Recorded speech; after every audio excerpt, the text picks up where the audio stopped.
not acceptable. And I think the real answer is Jeffrey Epstein was working on behalf of intel services, probably not American.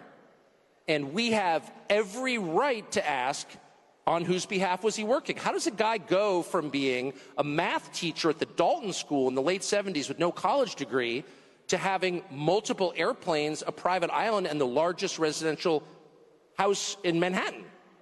Where did all the money come from? And no one has ever gotten to the bottom of that because no one has ever tried. And moreover, it's extremely obvious to anyone who watches that this guy had direct connections to a foreign government. Now, no one's allowed to say that that foreign government is Israel because we have been somehow cowed into thinking that that's naughty. There is nothing wrong with saying that. There is nothing hateful about saying that.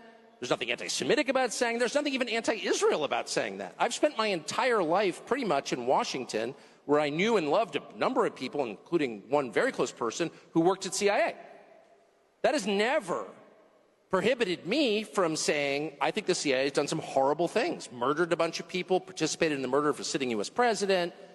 It's got a whole trail of crimes. That doesn't make me a disloyal American. It doesn't make me anti-American in any sense. I was born here. My family's been here for hundreds of years. I love this country. That's why I live here.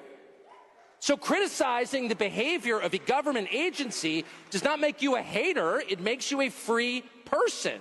It makes you a citizen. You're allowed to do that because you're not a slave. You're a citizen.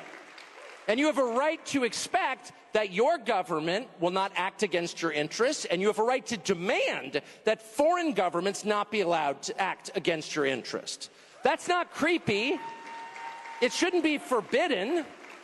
And yet all of us have trained ourselves to believe that you can't say that somehow, that that's like too naughty and forbidden. And the effect of making that off limits has been to create a lot of resentment, and I'll say it, hate online, where people feel like they can't just say, like, what the hell is this? You have the former Israeli prime minister living in your house. You have had all this contact with the foreign government. Were you working on behalf of Mossad?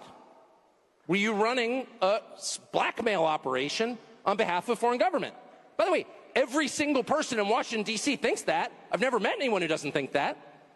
I don't know any of them that hate Israel, but no one feels they can say that. Why? And I think the longer that we play along with it, the more subterranean and creepy and hateful the conversation actually becomes. So I think it's better just to say it right out loud. Did this happen? And of course, that question has been asked to the government of Israel, and their answer is, we're not going to tell you. And I think our answer should be, no.